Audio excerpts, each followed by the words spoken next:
on peut compléter l'article 1 de la Constitution de 58 par le préambule de la Constitution de 1946. Et il est encore plus clair, beaucoup plus clair sur le sujet, parce qu'il dit la chose suivante: chacun a le devoir de travailler et le droit d'obtenir un emploi. Et qui ajoute aussi: nul ne peut être lésé dans son travail ou son emploi en raison de ses origines, de ses opinions ou de ses croyances. Il y a l'article 1er, mais il y a aussi le préambule de 46 qui fait partie intégrante de ce bloc de constitutionnalité. Donc l'objectif d'égal accès à l'emploi, c'est bel et bien un objectif politique, c'est même un objectif constitutionnel. Et je crois que c'est important de bien le rappeler, parce que ça évite tous les grands débats que l'on peut entendre parfois, parce qu'à l'époque, 46, on est donc bien avec une double logique, les droits et les devoirs. Et je pense que c'est important, on parle bien du droit d'obtenir un emploi, je le répète, et le devoir également de travailler.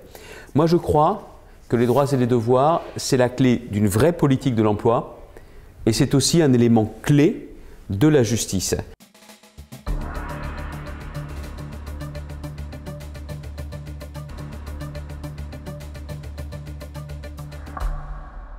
Nous l'avons montré pendant 5 ans, nous avons su nous adapter à cette crise qui n'est toujours pas passée, et notamment pour les chômeurs de longue durée, l'accompagnement personnalisé et la mise à disposition notamment de contrats aidés dans le secteur aussi de l'insertion par l'économie.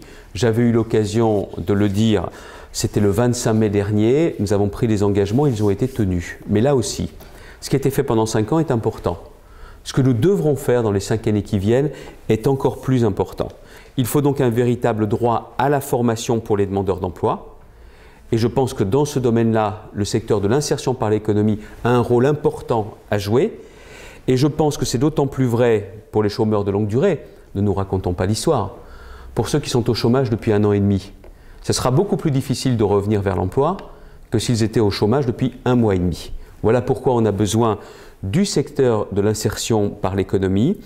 Et mon idée est la suivante, c'est qu'il faut absolument donner des offres de formation, qui plus est, s'il n'y a pas d'avenir dans le secteur d'origine, il faudra accepter cette formation et derrière nous aurons aussi à cœur de proposer une offre sérieuse d'emploi qui correspond. Et je reste persuadé que c'est de cette façon que nous pourrons aussi faire reculer le chômage durablement. On a évité qu'il explose pendant la crise en France. On est en train de freiner la progression du chômage, ce n'est pas suffisant. Ce qu'il faut, c'est vraiment faire reculer le chômage de façon durable et de façon importante en France.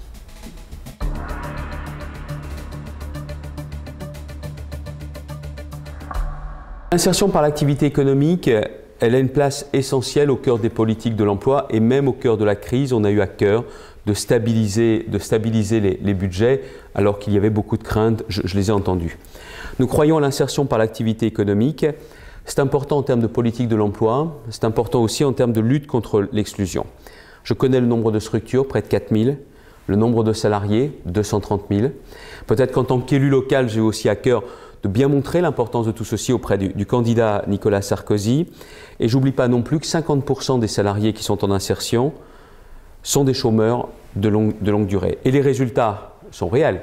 Il n'y a que ceux qui ne connaissent pas l'insertion par l'économie qui peuvent se tromper sur les chiffres, puisque 40% des salariés en insertion sortent en emploi ou en formation à l'issue de leur passage. Nous y consacrons donc des moyens importants et je pense qu'il nous faut en renforcer l'efficacité. Et c'est notamment l'idée d'encourager une démarche de performance. Le renforcement de fonctions utiles au parcours vers l'emploi. Et si on renforce l'efficacité, ça veut dire aussi développer les passerelles entre les entreprises classiques et les entreprises d'insertion. C'est ce que souhaitent les entreprises d'insertion. Je pense que c'est utile aussi pour les entreprises classiques. Ce sont des idées qui figurent dans le pacte pour l'insertion.